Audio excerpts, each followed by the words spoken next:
Salut, aujourd'hui on va faire une vidéo face cam pour parler de ChatGPT. Vous savez, vous avez déjà vu des milliers de vidéos, ça permet de nombreuses choses dans de multiples domaines, mais ce qui nous intéresse aujourd'hui, c'est ChatGPT dans l'utilisation en tant que support d'apprentissage des langues. Parce que ChatGPT, en plus d'avoir la réponse à plein de questions dans un grand nombre de domaines, est aussi polyglotte. On va essayer ça aujourd'hui. Donc, pour commencer, vous en doutez, elle parle français. Par exemple, on fait « Salut, ça va ?» Même d'ailleurs, on peut faire des fautes, en général elle comprend. Comment puis-je vous aider? Alors on peut lui poser peut-être la question tout de suite, parles-tu? Et mettons allemand.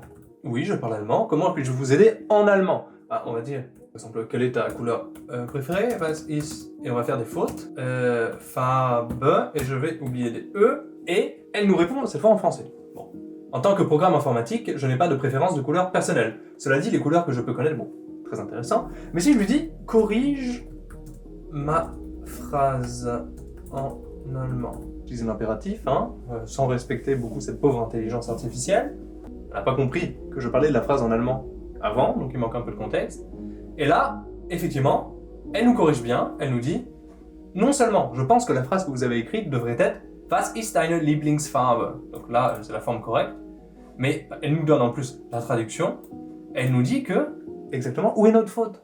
Lieblingste n'est pas un mot allemand correct, mais Lieblings, et elle rajoute bien le S du mot composé et le E qu'on avait oublié. Donc, elle a bien corrigé deux fautes en une. Un, une faute d'orthographe, et deux, une faute de syntaxe, on pourrait dire, ou de vocabulaire, ça dépend comment vous voyez la chose. Donc déjà, elle peut nous aider à corriger des choses. Donc très bien, l'allemand, on pourrait lui dire, par exemple, pose-moi 3 questions simples en, mettons, en anglais. Ça mouline. Elle nous répond, What's your name? How old are you? Where are you from? Mettons qu'on réponde, My name is Iris. I'm 66. I'm from Belgium. Et là, on n'a pas donné d'instruction. Elle va nous répondre, toute seule, elle a deviné qu'on voulait travailler les langues. Regardez. Great, it's nice to meet you, Iris. Here's how you can express that information in a complete sentence. Donc, elle a un petit peu amélioré ma phrase sans même que je lui demande. Elle a changé ici pas grand-chose. Par exemple, I'm, elle a rajouté years old et elle a rajouté ici une liaison avec la conjonction de coordination and. Et pareil, I'm, elle a mis d'une façon plus correcte. On pourrait même dire, mettons qu'on veuille travailler le vocabulaire. Comment on pourrait exprimer ça, mais de manière un petit peu plus académique, avec un vocabulaire plus fourni? Je peux lui demander, peux-tu me réécrire cette phrase avec un vocabulaire, je vais essayer de bien écrire, plus élégant? Ça mouline. C'est-à-dire que quelque part, on peut demander des choses sur le niveau de langue. Donc elle nous dit bien sûr, toujours d'accord. Voici une reformulation de la phrase en utilisant un vocabulaire plus élégant. Allow me to introduce myself, my name is Iris and I hail from the beautiful country of Belgium. Donc elle a même rajouté des informations sur la Belgique. C'est quand même pas mal, elle réussit à nous dire quelque chose de façon beaucoup plus élégante.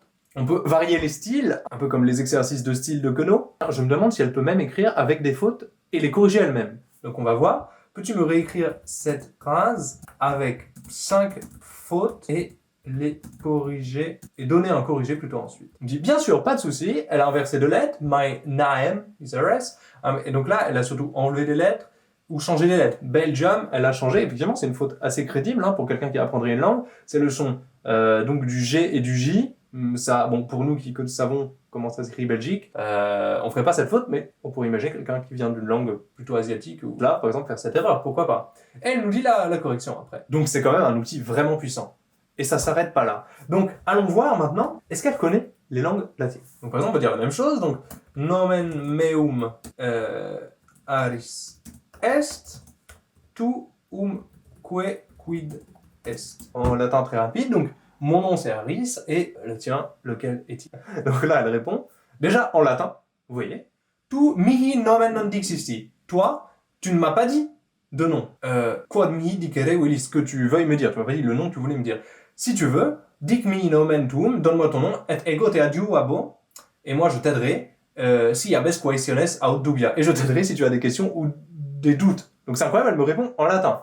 Donc on va dire nomen meum aris est, parce qu'elle n'a pas compris, c'est mon prénom, et je vais mettre habes ne nomen proprium. Est-ce que tu as toi-même un nom? Ah, elle nous répond cette fois en français. Donc, en tant que programme informatique, je n'ai pas de nom propre ou personnel, je suis simplement connu sous le nom. Voilà. Est-ce qu'on peut la recadrer? Je vais dire, donc en français, hein, répond en latin STP. Alors là, elle n'a pas compris, voilà, donc là, elle n'a pas compris à quoi je voulais qu'elle réponde. Donc, on doit des fois la remettre dans le contexte. Donc, par exemple, si je lui dis, voilà, et on va lui dire, responde latine, répond en latin. Et là, elle a répondu en latin. Certum est, bien sûr. Ego nomen proprium non habeo, moi je n'ai pas de nom propre à moi. Je suis en effet un programme informatique. Donc elle arrive à traduire en latin, de certaine manière, programme informatique qui s'appelle ChatGPT. Alors, on m'a donné la faculté d'utiliser la langue latine. Ultimi etiam melius possim respondere, pour que je puisse mieux te répondre. Si aves questiones ou dubia, si tu as des questions ou des doutes, me roga sine ulla hesitatione, réponds-moi sans aucune hésitation. Donc c'est quand même incroyable qu'elle puisse utiliser la langue latine aussi bien, cette interface. Mettons qu'on veuille apprendre une conjugaison. Mettons, peux-tu m'expliquer, mettons la conjugaison en am du serbo-croate, avec des exemples. Parce qu'en gros, il y a trois conjugaisons en serbo-croate. On va voir si elle a réussi à comprendre de quoi je parle, parce qu'on ne dit pas vraiment la conjugaison en am. Hein. C'est moi qui ai mis ce terme, est-ce qu'elle va réussir à comprendre de quoi je parle? Donc elle nous dit bien sûr, toujours bien sûr, hein, vous notez, complètement aucune hésitation. Ça, c'est peut-être par contre ce qui doit nous mettre la puce à l'oreille, parce qu'elle sera aussi très certaine de nous donner des réponses, même quand elles sont fausses. Donc en serbo-croate, la conjugaison en am est une conjugaison régulière, qui se trouve dans le présent de l'indicatif pour les verbes du premier groupe. Voici quelques exemples avec le verbe govoriti, pour illustrer cette conjugaison. Ja govorim, ti govoriš, ona govori, mi govorimo, vi govorite, oni govori. Donc là, elle n'a pas compris, parce que moi je voulais pas justement les verbes qui se terminent par im, c'est une autre conjugaison. Notez que les terminaisons im, is sont ajoutées à la racine, donc elle nous explique même comment elles sont construites, donc ça c'est assez intéressant. Cette conjugaison en am est assez courante dans les langues slaves du sud, comme le serbe, le croate et le bosniaque. Sauf que là, vous voyez quand même qu'elle affirme avec certitude que ça, c'est la conjugaison en am. Sauf qu'il n'y a pas de am dans cette conjugaison, vous voyez bien.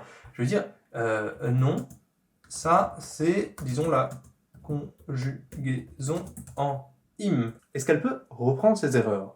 Elle s'excuse, je m'excuse pour la confusion précédente. Donc là, elle refait la même erreur. Je veux dire, non, ça serait plutôt avec des verbes comme chuvati. Bon, là, j'ai pas de clavier. Alors, est-ce qu'elle a compris déjà qu'il y avait un petit...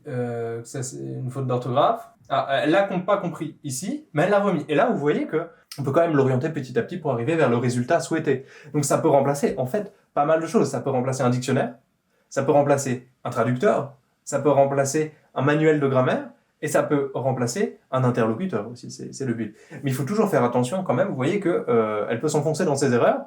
Donc là ça va parce qu'on a pris des exemples qu'on connaissait, mais si c'était des choses que vous voudriez apprendre, comment être sûr que ce qu'on vous fait apprendre à travers ce logiciel est réellement correct? Pas vraiment de moyen à part le savoir, mais quand même quand on lui demande de se corriger, on arrive à un résultat assez satisfaisant. Et puis là, bon, le serbo-croate, je pense pas non plus que c'est la langue qui est le plus gros corpus. Hein. Non seulement elle nous donne, donc il y a chuvam, la conjugaison correcte, mais en plus la traduction, et nous explique, et nous fait un petit topo. Vous pouvez le voir, les terminaisons am, a. Donc mettons que vous ayez un point de grammaire, par exemple, revenons à l'allemand, revenons à l'anglais, et mettons que vous ayez du mal à apprendre les verbes forts, donc les verbes irréguliers.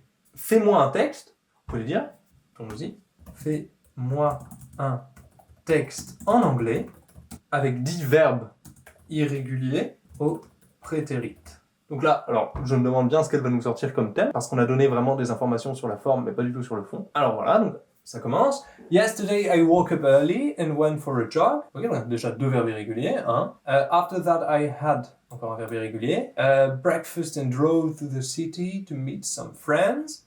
Voilà. Bon, effectivement, donc ça marche. Donc, on peut cibler les points de grammaire ou de vocabulaire qui nous posent problème. Et ça, c'est vraiment incroyable. Hein. C'est ce que, normalement, un prof particulier ferait hein, pour vous aider. Maintenant, il y a quelque chose qui manque quand même pour l'apprentissage des langues, c'est l'audio. Donc, on verra ça dans une autre vidéo, mais ça ne saurait tarder de toute façon. Il y a plusieurs solutions pour pallier à ça. Et on peut imaginer que même cette application de ChatGPT intègre l'audio et la lecture automatique dans un temps vraiment très court. Et là, vous voyez d'ailleurs qu'à la fin du texte, elle nous rajoute même, elle nous dit dans ce texte, les 10 mots suivants sont des verbes irréguliers et ont été utilisés au prétérite. Elle nous donne la liste, donc au présent, puis au prétérit. Donc, et en plus, un petit mot d'encouragement. I hope this helps. Let me know if you have any other questions. C'est quand même une intelligence très serviable. J'espère que vous avez vu avec ce petit aperçu tout ce qu'on peut faire avec cette intelligence artificielle, non seulement dans les langues vivantes, qui ont un corpus bien sûr plus conséquent, mais ça marche même avec les langues anciennes. Donc le latin, je pense, être une des mieux documentées, mais on pourrait essayer avec d'autres langues, avec le grec, le sanskrit. Donc déjà, ce que je me demande, c'est est-ce qu'elle peut mettre des régionalismes? Par exemple, traduis-moi ton texte en français avec un maximum de régionalisme du sud-ouest. On va dire, on va rester général. Alors, moi, j'ai aucune idée de ce que pourraient être les différents régionalismes du sud-ouest. On va voir. Alors, pour l'instant, le seul mot que je vois qui est pas tout à fait du français standard, c'est bagnole, mais bon, c'est simplement de l'argot, ça. Pour aller en ville rejoindre des potes, en se baladant, on a vu une putain de belle peinture et on s'est dit qu'on allait l'acheter. Plus tard, on est allé manger dans un resto où on s'est gavé de la bonne bouffe. Alors, je sais pas si elle a mis gavé en pensant à l'usage de gavé en français de Bordeaux, peut-être. Mais bon, là, c'est pas le bon sens. Après le déjeuner, on est allé au musée voir des œuvres d'art incroyables, puis on a assisté à un concert et on a écouté une putain de bonne musique. Donc, apparemment, dans le sud-ouest, pour ChatGPT, on est très vulgaire. C'est principalement ça. Bon. Donc effectivement, ça n'a pas l'air d'être encore au point pour les régionalismes, mais pour les langues, et même les langues anciennes, vous voyez qu'on peut l'utiliser. Je dis pas que ça remplace un prof particulier, parce que la question décisive, ça reste encore l'envie. Effectivement, un prof particulier, l'avantage, j'imagine, c'est qu'il peut vous donner des indications, et vous n'avez pas besoin de guider une intelligence artificielle pour aller exactement là où vous voulez aller. Vous n'avez pas cet effort à fournir, c'est le prof qui devrait le fournir pour vous. Mais à part ça, il peut faire à peu près la même chose, si on reste à l'écrit du moins, qu'un prof particulier. Évidemment, tous les élèves l'utilisent pour faire leurs devoirs maintenant, ChatGPT, donc les institutions d'éducation vont devoir faire un travail pour ou l'intégrer ou réussir à le bannir dans une direction ou dans l'autre, mais ça va changer tout le paradigme. Pour ceux qui veulent apprendre des langues, ça paraît idéal en fait. On a accès à quelque chose qui débloque quelque chose d'aussi important. Internet qui a réussi à ouvrir des ressources multiples pour apprendre de nombreuses langues. Là, c'est la même chose, sauf qu'en plus, c'est dynamique. C'est pas seulement des ressources statiques. Ma conclusion, je pense, c'est que si c'est bien utilisé, qu'on sait où on va, qu'on sait mettre le doigt sur nos faiblesses, ça peut vraiment aider à combler des lacunes assez rapidement, du moins à l'écrit. Il faudrait le coupler à une méthode audio pour y arriver. Dites-moi, vous, dans les commentaires, si vous êtes impressionné par ça. Personnellement, je trouve ça assez incroyable. On se retrouve bientôt pour d'autres vidéos qui parlent de langue. Bye bye!